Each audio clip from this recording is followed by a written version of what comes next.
Dito pala kami ngayon sa coffee shop sa may Golden Dragon. Ayun o. Ayun yung Golden Dragon sa may Subic. God, papractice siya mag-gitara. Haharanayin niyo daw ako. Charot.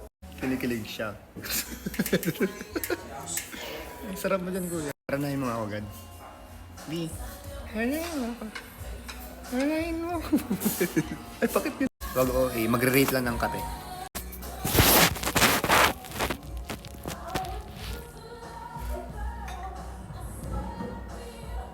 Ito pala yung coffee di puta.